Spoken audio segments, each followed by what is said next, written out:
Hello everyone and welcome to this interview with Valerie Besanceney, author of Be at Home, Emma Moves Again and My Moving Booklet.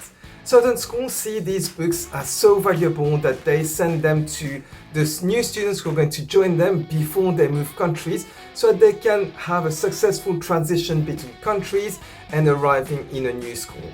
In this interview, we discuss what it means to change countries from a child's perspective, the challenges and what we can put in place to ease this life-changing event.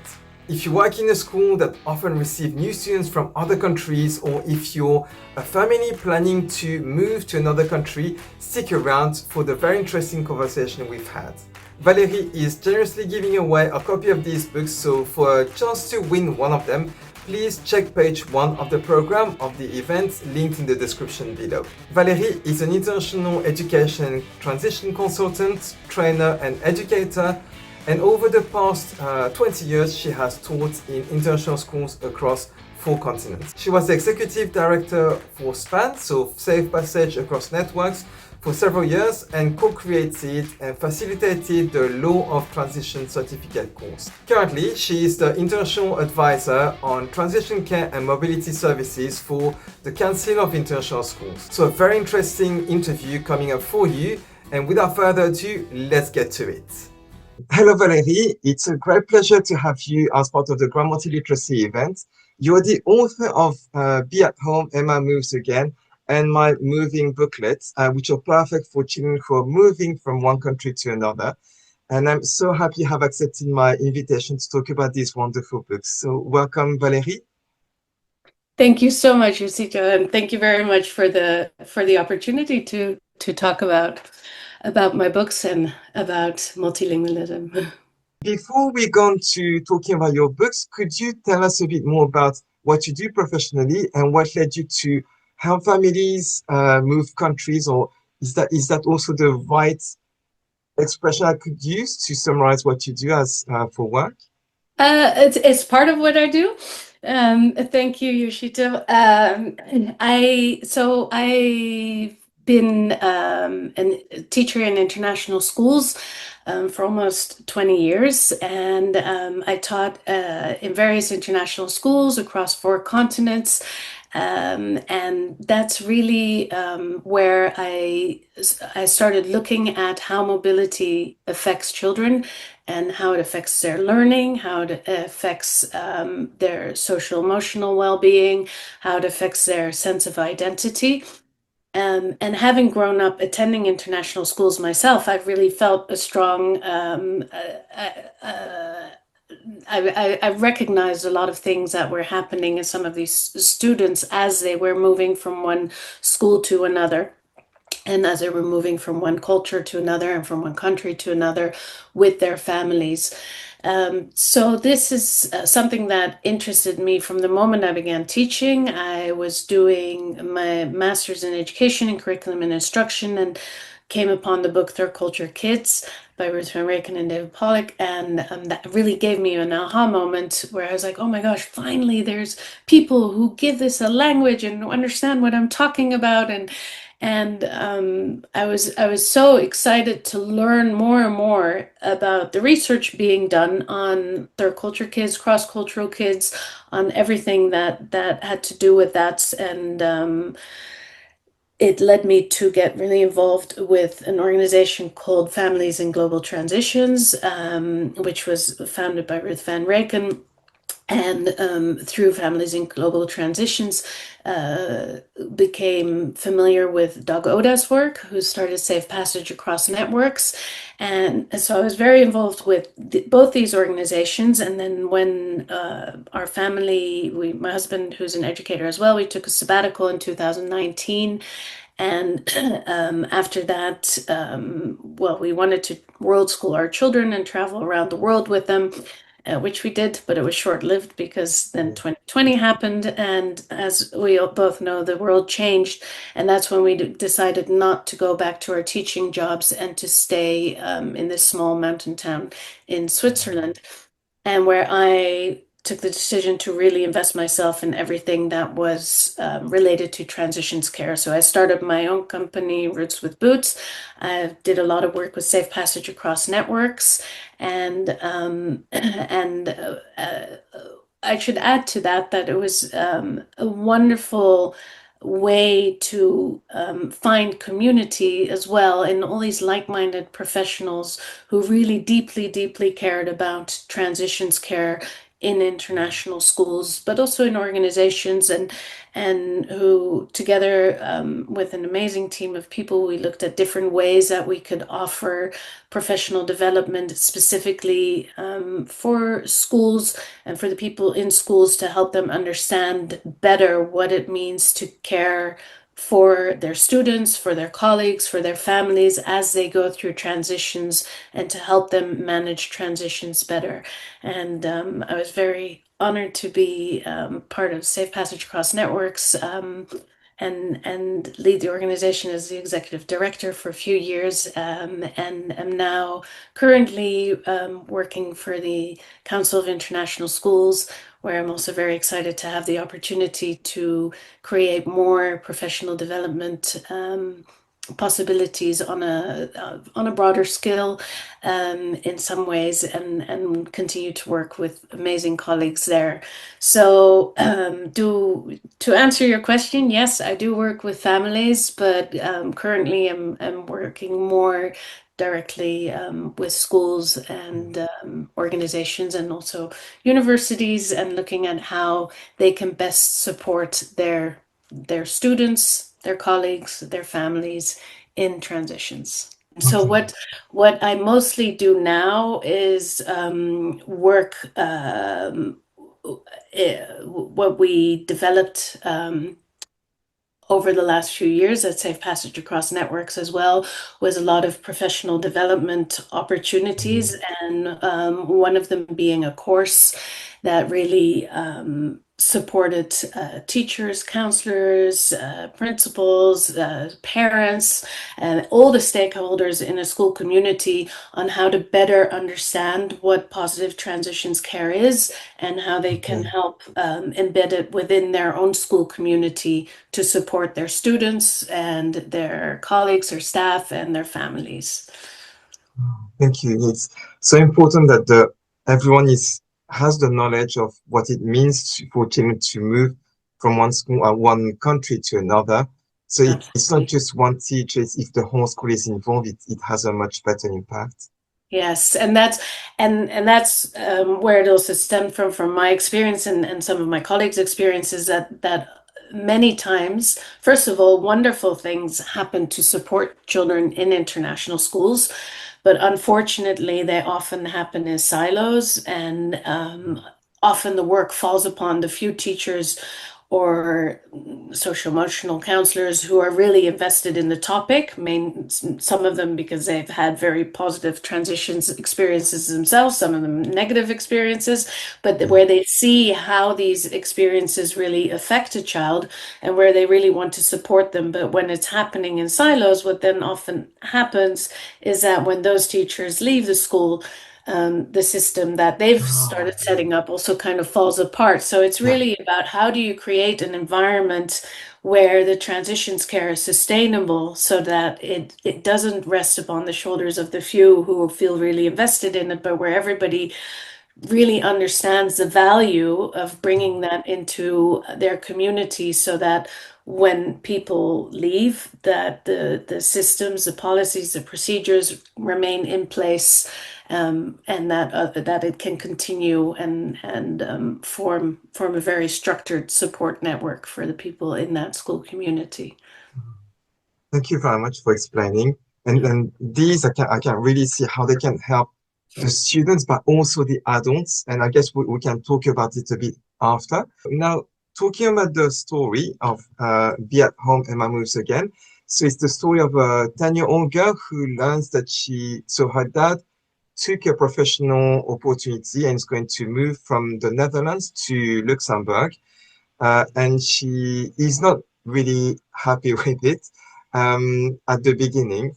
But so from what you just said, is this story based on your life, your daughter's life, or everyone, your students as well? What was the origin, or what inspired this story? That's a great question. Thank you for asking. What originally inspired it is, I think, where I wanted to, what I mentioned before, that there wasn't any literature available to the students themselves, and what I really wanted to give them was a story they could identify with or not, Yeah, but where they could at least have more of a conversation about, these topics that are sometimes really hard to address, even for us as adults, right? And yeah, then to give children a bit more of a language to help better understand what they're going through, what it means to move, what the challenges are, what the benefits are, how to talk about their emotions, especially being okay and accepting of their own emotions as well, that it's a roller coaster sometimes, and sometimes you yeah, can feel really excited about it, and then you can feel really upset about it, or you feel really guilty that you're excited about it. And or you feel, what in my case, where I also felt a sense of guilt not being excited because my parents were excited about it. So there's so many mix of and that's okay, but it's really giving children an opportunity to really acknowledge all of those emotions as well, and to have conversations with their parents, their teachers, their friends about what they're going through. And the story was really, at the time, and based from my own experiences. I actually wrote Be at Home when I was on maternity leave when I was pregnant with our first daughter.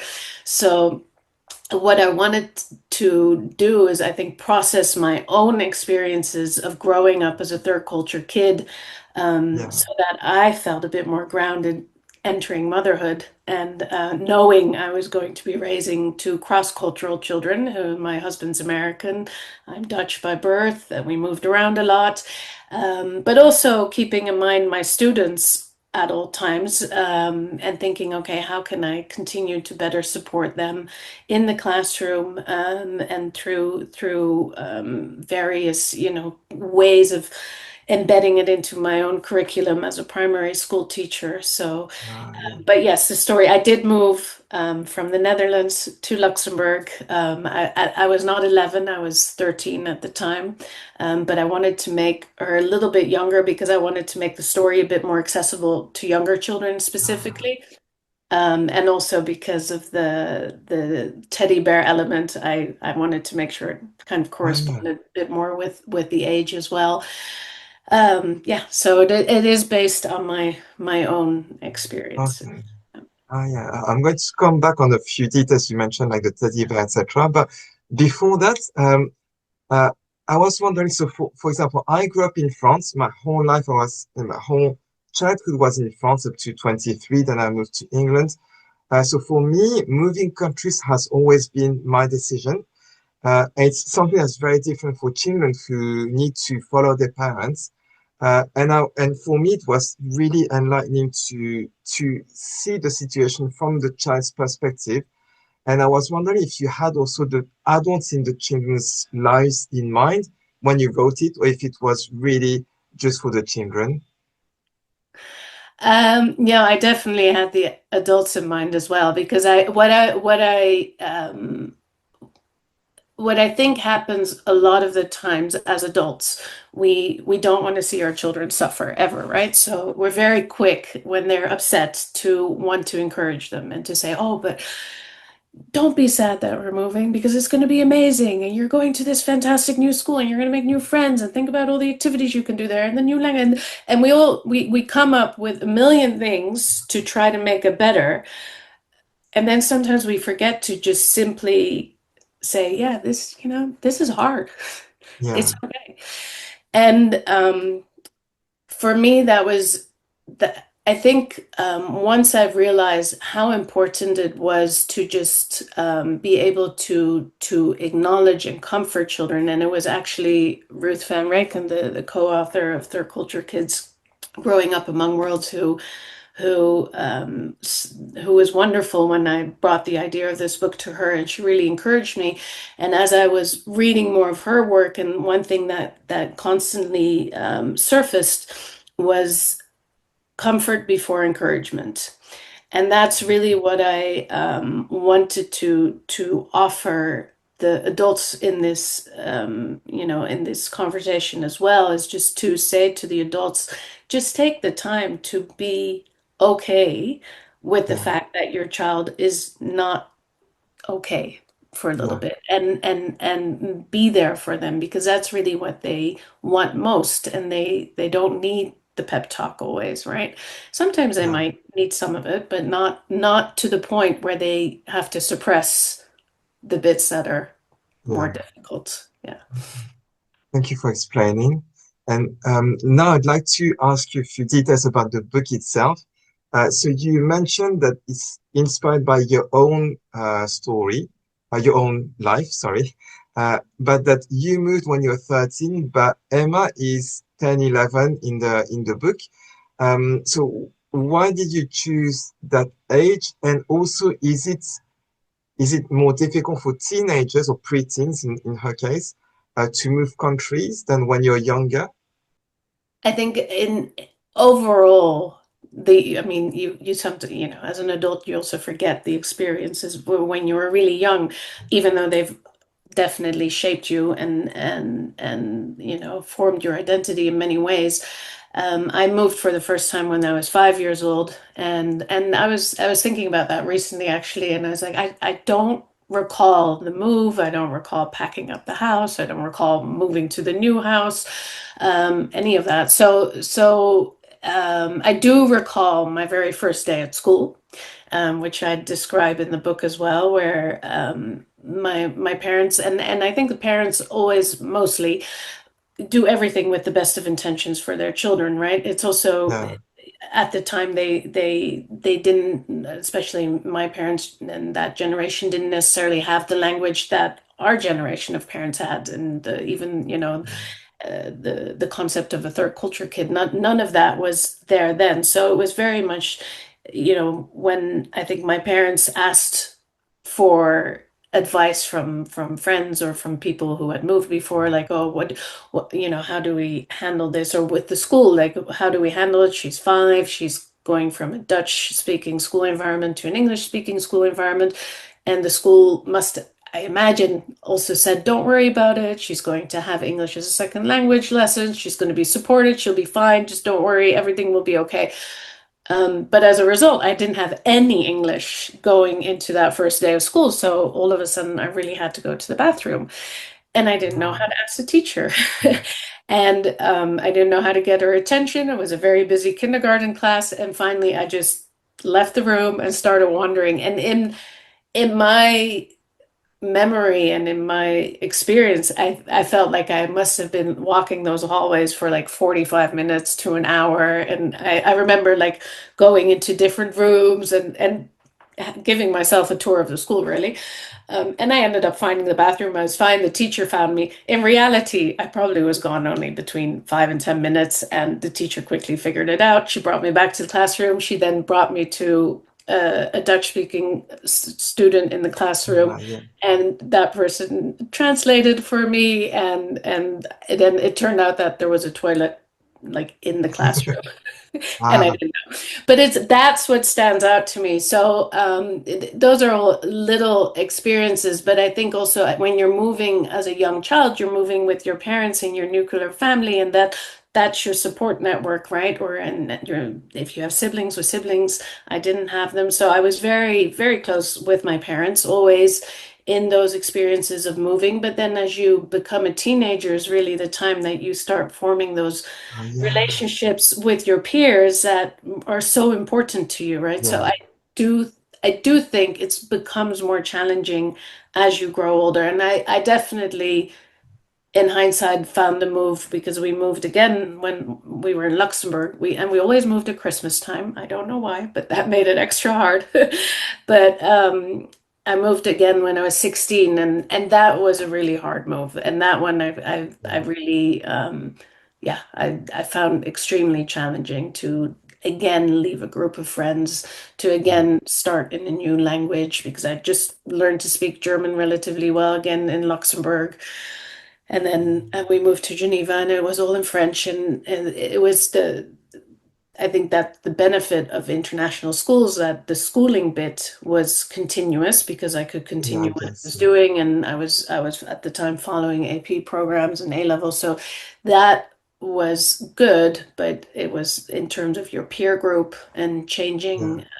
That's not easy at that age, I think. And so for the book, I purposely chose for her to be a little bit younger. Mostly, I think, because I that was also my reality at the time when I wrote the book 11 years ago, that it, or 11 years ago, no, even longer than that, I feel like already. But that I was a primary school teacher, mostly dealing with Yeah, primary school children, and of course my own children were still babies, so yeah. yeah. Okay.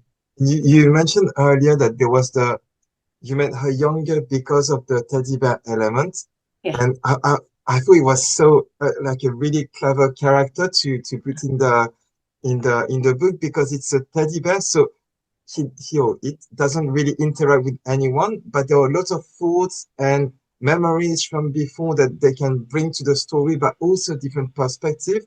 I know that, for example, one thing that struck me, sorry, at the beginning is when Emma learns that she needs to move countries, and she sees the fact that she's settled somewhere, something very positive, but then B, who is a teddy bear, says that when he was a toy in the toy shop and he was on that shelf, not moving at all, that for him being stuck somewhere was really negative, frustrating. He wanted to go out and move so he can bring another perspective on the same situation. And I thought it's good as well because it's not like an adult or a friend who is giving their opinion and who can influence the situation. It's just from the perspective that you can see a situation from different angles. And I thought it was really clever to add this character. And I was wondering how you got that idea of putting a teddy bear. Well, first of all, thank you. I really appreciate how you captured that. Oh, the teddy bear is real. I still have the teddy bear. Oh, wow. Um, and I think what I wanted to create was a story that was being told from the perspective of a young girl, but I wanted to have the voice of the adult as well, and more the voice of reason and the voice of reflection and the voice that embraced the different perspectives a bit more, and was a bit more balanced. And I didn't, yeah, I didn't want it to be another person. It's also, I think for me, the teddy bear, one of the things we often encourage parents when they move with their children is to bring along sacred objects, and to let children have something they can take from one place to another, and for often for children that is it's some form of teddy, right? And in my case, this bear was given to me by a friend of my parents, and the story, like, he was bought in a shop somewhere in Ireland, I believe, and I had him from birth pretty much, and I started calling him B because I couldn't pronounce the word bear Oh, in yeah. Dutch when I was little, so it was always B. And B went on all these adventures with me. I mean, I dug through garbage cans in Spain looking for B. In the book, I explain how we were living in a hotel in Luxembourg for a little bit, and Yeah. he got wrapped up in the sheets, and when my mom and I went down to the massive big laundry of the hotel and finally found him and dug him out.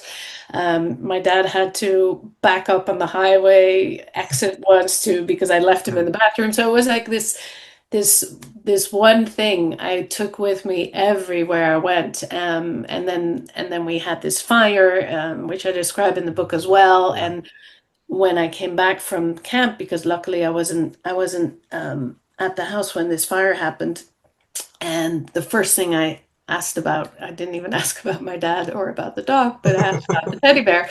And my mom was like, I'm sorry, but I don't think he's there anymore because the whole room had burned down completely.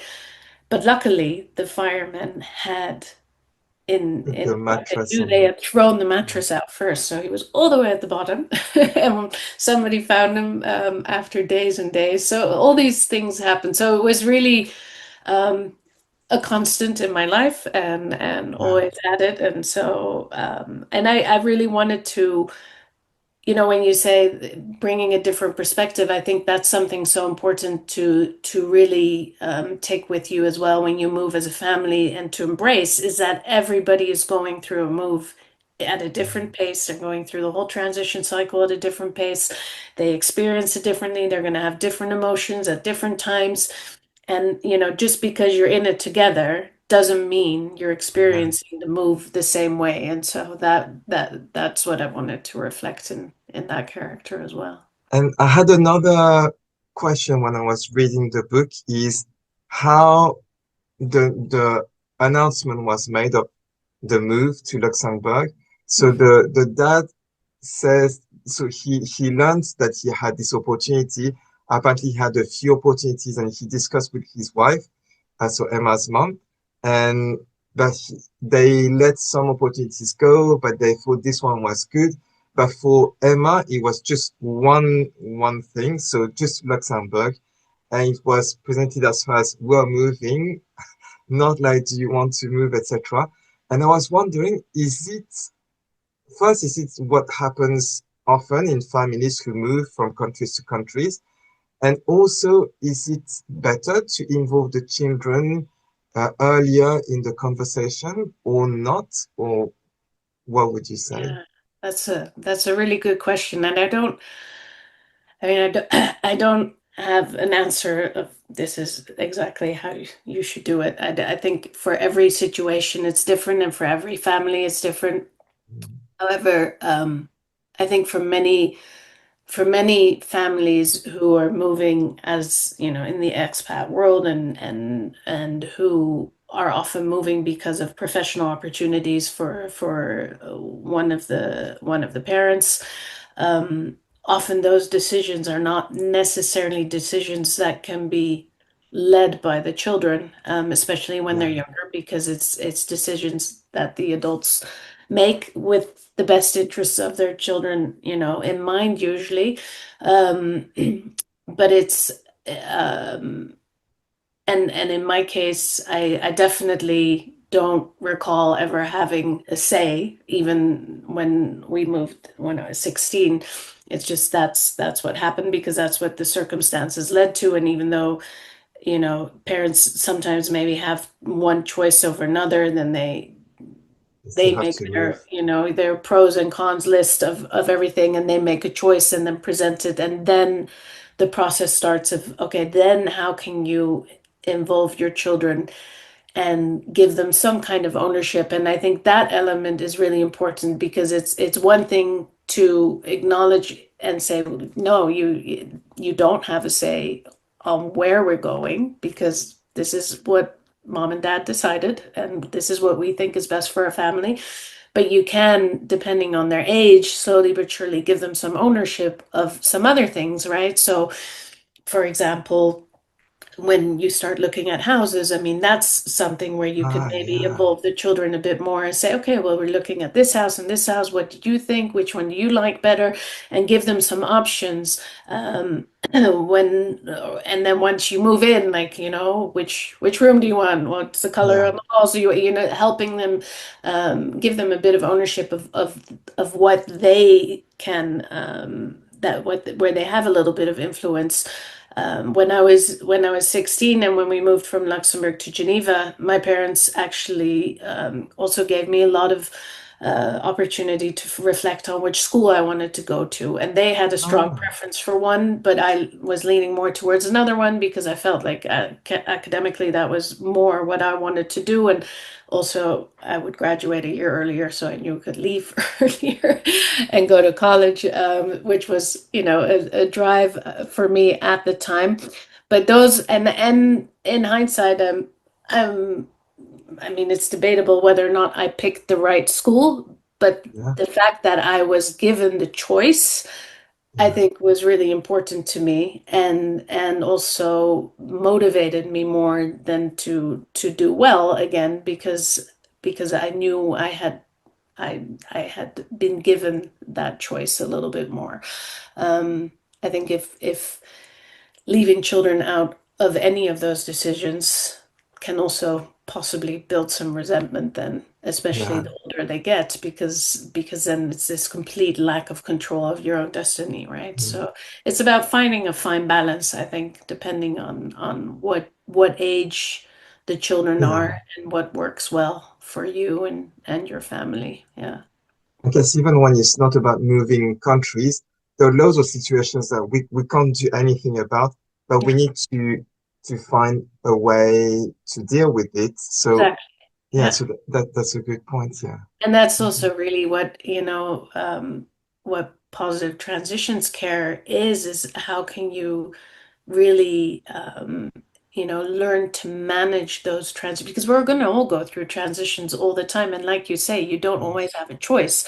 And even as adults, we don't always have a Yeah, choice, right? So it's not so, it's really about giving children the tools and the skill set as well to learn to manage transitions well and to better understand what is in their control, what's not in their control, yeah, how to look at the benefits of a situation, how to look at the challenges, how to acknowledge them, yeah. how to talk about them. Yeah.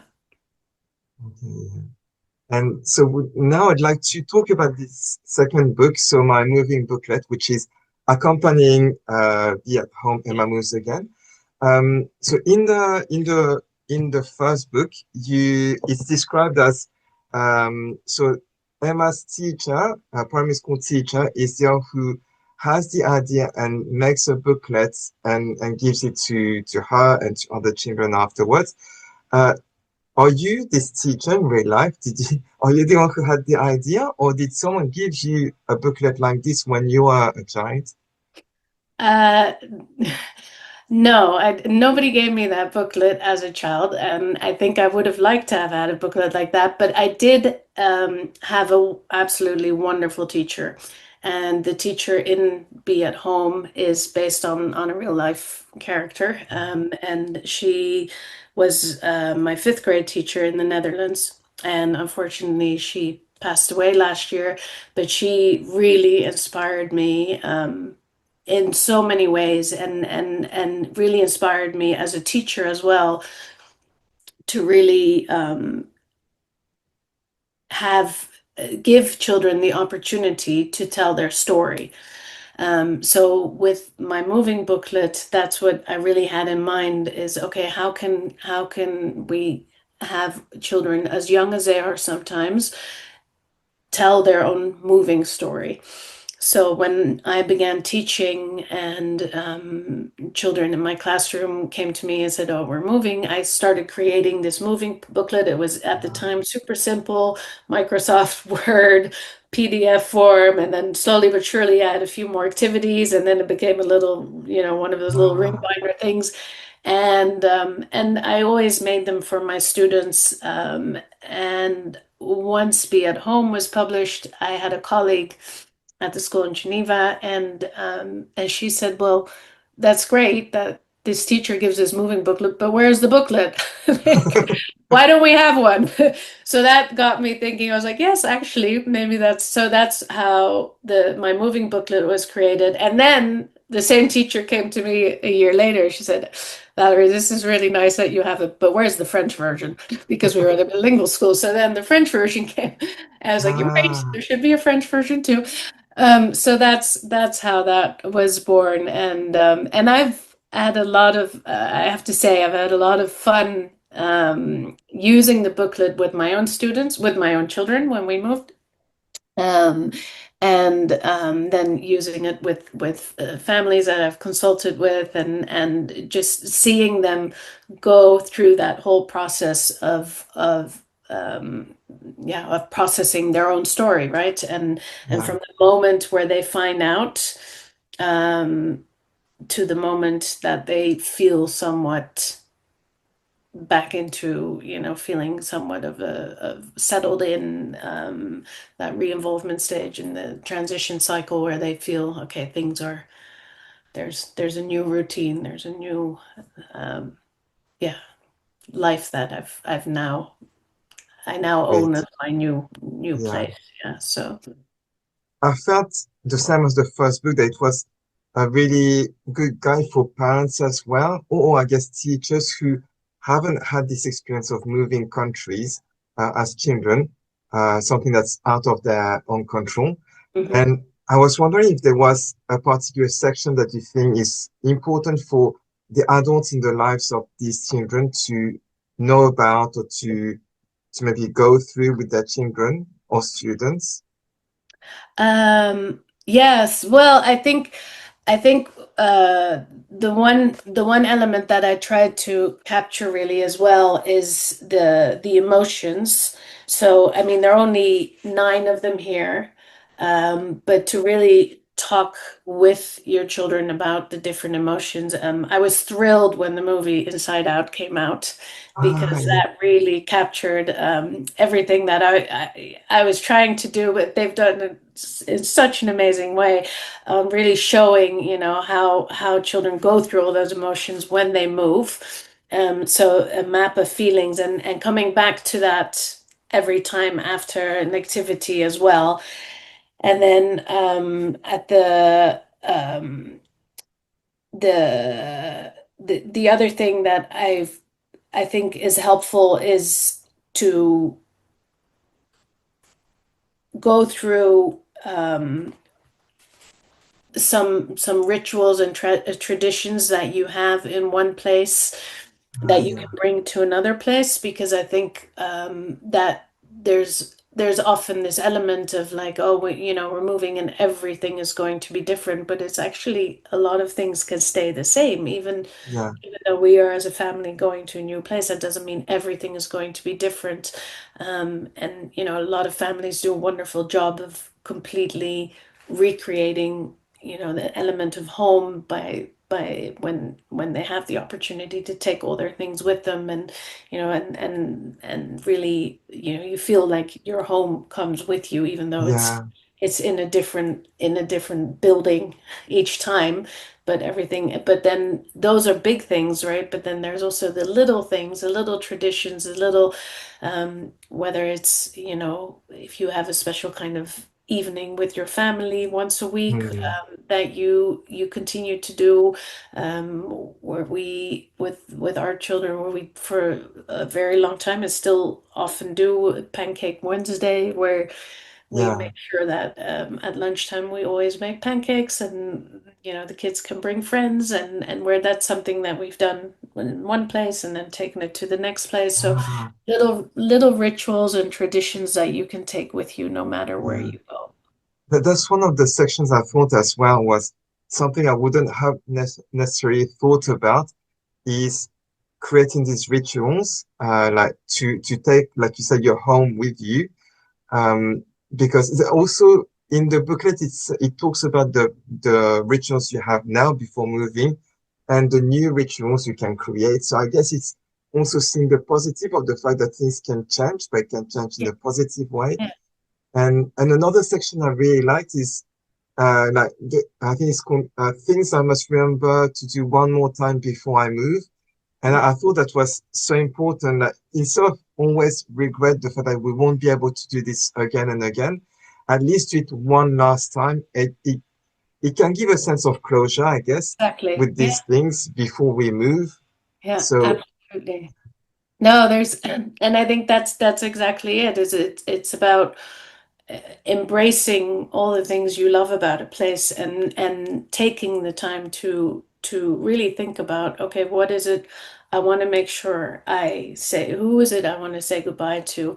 What are the places that I want to go to one more time? What are the experiences I want to have one more time before leaving? And managing those expectations as well, because if we put all this yeah, pressure on, it has to be this amazing event, and the best last experience ever, that can also go the wrong way very yeah, quickly, perhaps. But really, yeah,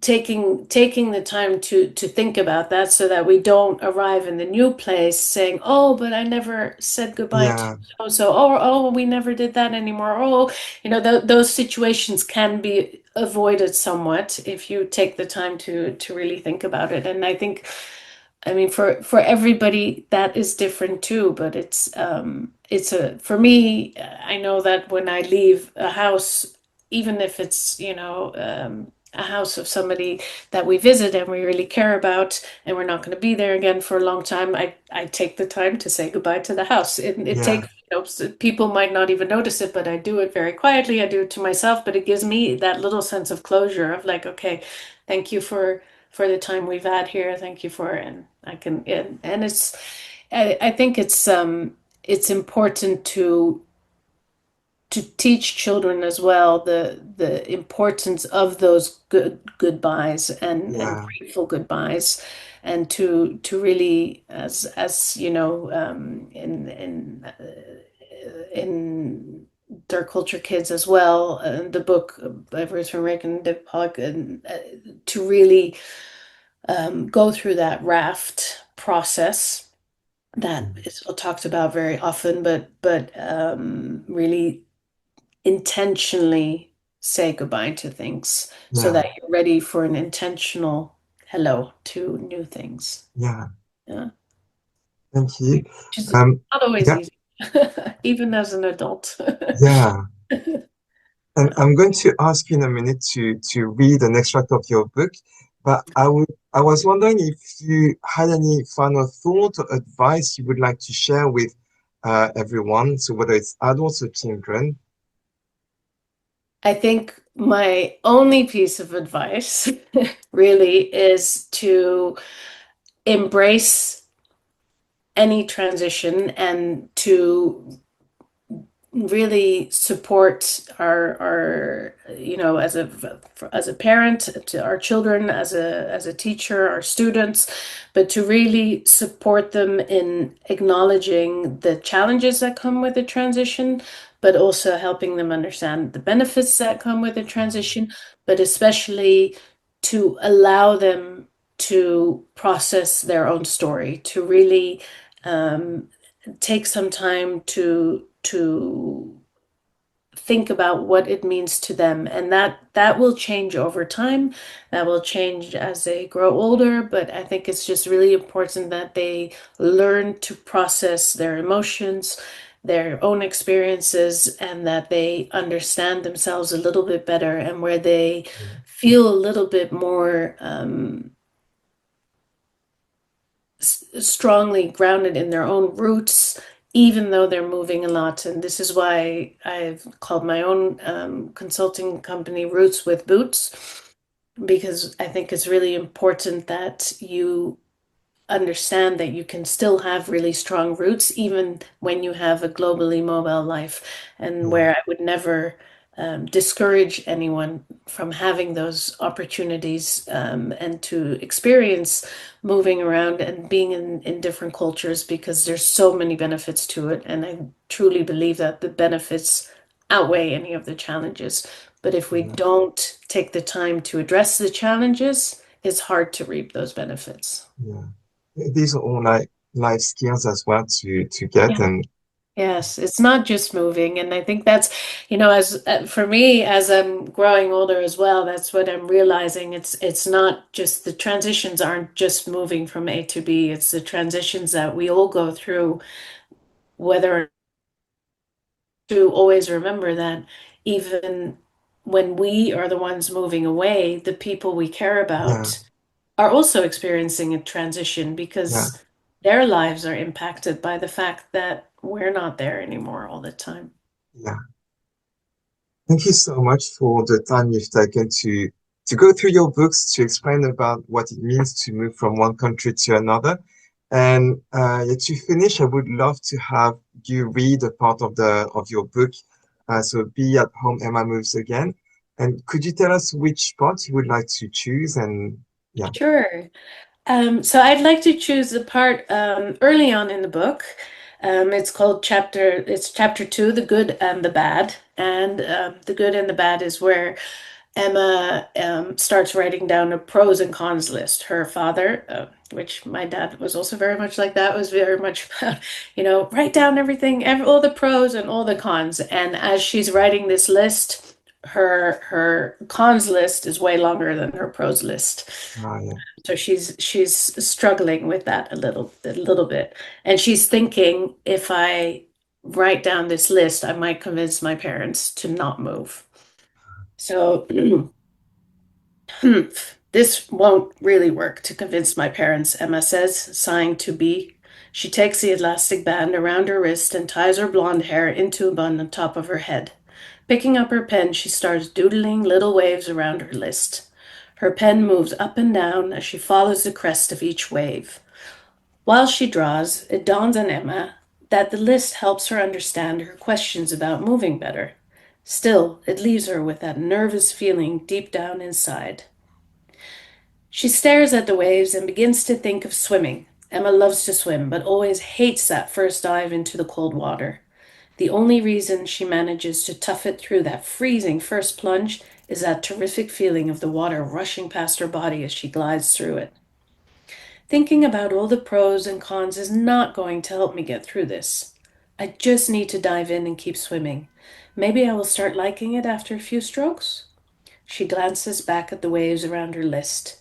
She feels a little like a wave herself, constantly moving in and away. Her eyes linger on the word goodbye. Grabbing B, she starts whispering to him. Saying my goodbyes will hurt, but leaving without saying them will probably hurt more. She'll never be able to go through the pros side of the list without dealing with the cons first. Like with swimming, you have to deal with that cold jump in, and then you can enjoy the water. Before diving into this new adventure, she needs to make sure she can properly say goodbye to this part of her life. She turns to a crispy new page in her journal and starts writing another list. This time it is a to-do list. Make sure to say goodbye to everyone and everything. Throw a goodbye party. Take tons of pictures. Make sure to have everyone's email address and Skype name. Emma lies down on her bed again, facing the ceiling and closing her eyes. She knows she will add more to her list later. Shutting her eyes real tight, she lets her eyes slip into screensaver mode, constantly changing into meaningless images. She loves doing this. It reminds her of the kaleidoscope with many different colored beads that she used to have. Suddenly, Emma realizes home will never ever be one place. It will be constantly moving, like the waves, like the beads in the kaleidoscope. Will there ever be one single place I can really call home? Or will I always move through different places like a wave, in and out with the tide, constantly cradled between the ebb and flow?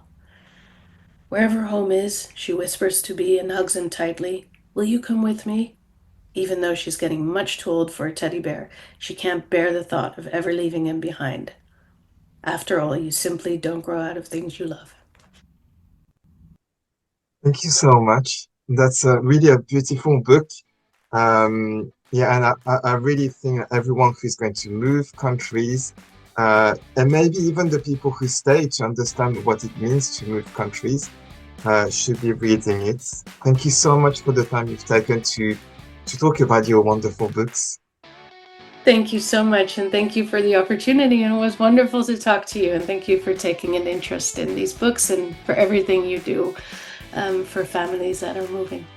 I hope you enjoyed this interview as much as I did. If you want to learn more about these books or want a chance to win one of them, I'll let you check the details in the program, linked in the description below. If you're interested in multilingual literacy, I also invite you to follow the rest of the event as well as the interviews from previous years.